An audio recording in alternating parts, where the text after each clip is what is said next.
Hi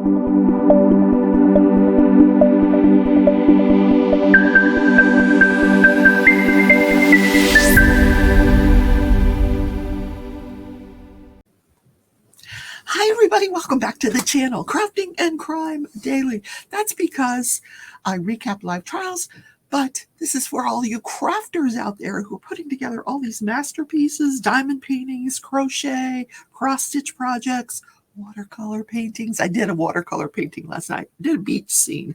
Where is it? Oh, it's in the other room drying. Anyway, I also recap live trials every day. Today, we are covering day 5 of the Chad Daybell case. So, just as an aside, okay, it's Thursday morning. I wake up, put on my little skirt, my little blue skirt. I just got it. It's so cute. And tank top. I'm going to walk the dogs. I open the door, and it is freezing. I'm like, what the hell? What is wrong with Mother Nature? Anyway, so cold. So I had to immediately turn back around and go get my cat shirt. Anyway, I had to get dressed. So just to recap where we're at with Chad Daybell. Chad Daybell is on trial for conspiracy to commit the murder of Tylee Ryan, who was 16 at the time of her death. 16 or 17.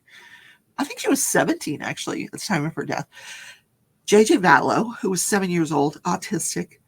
Both of these are the children of Lori Vallow Daybell, who ends up married to Chad. Chad's conspired with Lori and other unnamed defendants, mainly Alex Cox, who is dead, so they can't try him, for their murders. Tylee, JJ, and for the murder of his former wife, Tammy Daybell. She is alleged to have died of asphyxia. Yeah, so this just keeps getting better and better. So yesterday, day 5, it was all about where did the money go? Where did it come from? Where did it go? Financial stuff all day long. I hate that kind of stuff. I really, really do. Anyway, so I'm gonna try to boil it down to its essence. They had a lot of money coming in and a lot of money going out. The witnesses reviewed 80 plus accounts, bank accounts. Chad, Lori, anybody associated with Chad and Lori, their children, their, everybody. So one of the things they looked at was Tylee Ryan's account. Like I said, she's a teenager. She had a little job and she had some money coming in. Plus, she had Dad's money from the Social Security, the $1,859 a month. That was coming in also. And you can see from reviewing her bank account that she's spending it where teenagers spend it. Ulta Beauty. I'm just saying that's where my teenage granddaughter would be spending it. Shein and Ulta Beauty. She was spending it at, fast foods, typical teenage behavior pattern on that account up until the time of her death. But a month prior to her passing away, or her murder, Lori she has another account. She opens a joint account with Tylee. So now she has the ability to transfer money out of Tylee's account. So after she dies, money that's going into Tylee Ryan's account is getting transferred out of Tylee Ryan's account into this joint account with Lori. And it's said that between the time that the kids died in September and January, when the Social Security people shut off that money, Lori had $22,000 come in. Yeah, that's a lot of money. A lot of money. So we also learned through this various testimony that Tylee's bank card continued to be used even after she was passed away. And her cell phone. So somebody had her card, somebody had her bank account, and was continuing to access that money, making purchases, but not the typical teenage purchases. Now we're at restaurants, Yeah. So then they talked about Alex Cox for a little while. Now, I don't know if you remember who's who, I need to do a table to show you who's who. So Alex, Lori's brother, her protector of the goddess. He he is. They talked about how he had a good job, getting regular paychecks up until August of 2019. Now the children are murdered in September, but up until August, he's got a decent job. Now we know that he fell into this cult. He got his patriarchal blessing. Well, not before this, but in any case, he quits his job in August. He applies for a loan of $21,000, gets the loan, and then proceeds to spend all of that money on firearms. He bought 46 firearms. Remember, they searched the apartments and they found all those firearms in the garage. And they were all obtained legally. Now, we know that he had gone to jail in the past for his assault on one of Lori's prior husbands, Joe Ryan. But apparently that conviction was quashed or something because he's still allowed to own firearms. Felons are not allowed to own firearms or legally obtain firearms, but he was somehow able to do that. I'm not implying that he did it nefariously. I just think there's some sort of law in Arizona that allows you to do this if you get your record, something, I don't know, whatever. So then they talked about this email that Chad made to a woman in Hawaii. And this is just days after they're married, he and Lori. Husband's out of the picture. Charles is out of the picture. Tammy's out of the picture. Now they're off to Hawaii to get married on the beach and put on their malachite wedding rings and live happily ever after with Jesus. But not the kids. So in this email to this woman, Charles is asking, can he rent this property that she has for rent? We're a good, clean couple. No kids. No kids. Yeah. Where are the kids? Interesting. Okay, so then this FBI forensic account, he gets up there and he's talking about the money that Chad was moving around the day that his property is searched. Now, as you recall, June 9th of 2020, the officers show up at his door.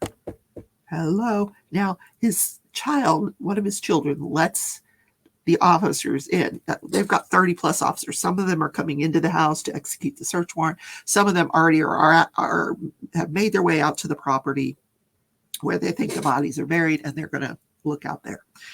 So we've got 30 officers spread everywhere, and they go and they wake up Chad. They allow him to get dressed. He goes down, gets in his vehicle, and starts making phone calls. Well, apparently some of the things he was doing on that phone that day is moving money around. He put $8,000 into each of his 3 oldest child's bank accounts, the older children that were no longer living at home. And I don't know who was living where or what, but one named Seth, Emma, we know about Emma because that's the daughter that was boohooing at his side after he got arrested that same day, and Garth. Seth, Emma, and Garth. Now we know there's a Mark. I don't know who the 5th person is, but I bet you one of you guys knows. Deborah, you know everything. You know everything, Deborah. Deborah, I don't know how she knows all this stuff about the Daybells, but she knows. So they each get $8,000. He's moving money around while he's watching them dig up the bodies off his property. He is moving around the money. So that officer is still on the stand and will be on the stand this morning before cross-examination starts. And of course, the defense, they're doing their cross-examination, and in typical John Pryor fashion, he has to mention, because the jury has heard this like 100 times now. None of this, my client didn't have anything to do with Charles Vallow's death. No, not that we know of. And I remember I said we'd get back to that later. One of the witnesses was asked, not yesterday, but the day before, why he wasn't charged. Or, is there a possibility that he could still be charged in the murder of Charles Vallow? because we know that they are preparing for trial against Lori for the murder of Charles Vallow by her brother Alex and herself as a conspiracy. But is it possible that, Chad could be added at a later time? Well, this officer said, first of all, that door is not closed. We don't know. We might.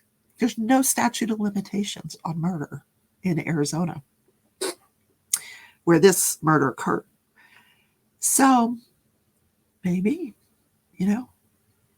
maybe after this trial, maybe they just wanted to see what would come out of this trial. So it's possible that, yes, he may have had something. In my mind, there's no doubt that he had something to do with the murder of Charles Vallow. He had already met Lori. They had met at that conference. We know from emails and what have you that they're having an affair. She's still married. He's still married. She's looking up, they're researching, confronting people with accusations. And let me tell you what happened to Charles Vallow. It's crazy. He comes over for a visitation of JJ. He split up with Lori, and Lori's in this home. He comes over to visit JJ that morning, and she's getting ready. JJ and Tyler getting ready for school. And Alex had come over the night before, conveniently spends the night. So anyway, at some point, Alex and Charles get into a confrontation in the common area of this house near the kitchen. And I don't remember who witnessed it. I think Lori says she witnessed it. I think Tylee came after Charles with a baseball bat. And there was this whole free-for-all. And when that trial happens, we'll cover it. We'll see what the evidence shows. But Alex ends up taking a gun and shooting Charles Vallow and killing him. And it was ruled self-defense. He said he came after me, he attacked me. But then what's strange about that was afterwards, Lori takes JJ and they go to Burger King, and she's getting him his morning breakfast and then takes him to school. Just going about her day. Your husband was just murdered by your brother, and you're just going around about your day. Yeah. Lori and Chad are just a couple of real weird people, very weird people. But that's all going to come out. But, I'm trying to put myself in the place of these jurors. What do they know? What are they thinking at this point? Because they still have not heard a lot about this cult, about the theories that they were espousing, the meeting people in other lives, and just crazy. Anyway, so I will keep you covered on that short show today. I would like to cover today, live if possible, the closing arguments in the Arizona Rancher case. So if I can find the court feed, I'm going to do that. So if not, I'll cover them. I'll recap them as always. So please leave me a comment. Let me know what you think of the coverage of this Chad Daybell so far. Is there questions that you have? If you're new to this whole case and you're thinking, what in the world? Just ask your questions. I'll be happy to answer them. I sat through the Lori Daybell case.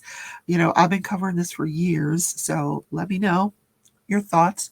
Have a wonderful day. Take care, everybody. Bye.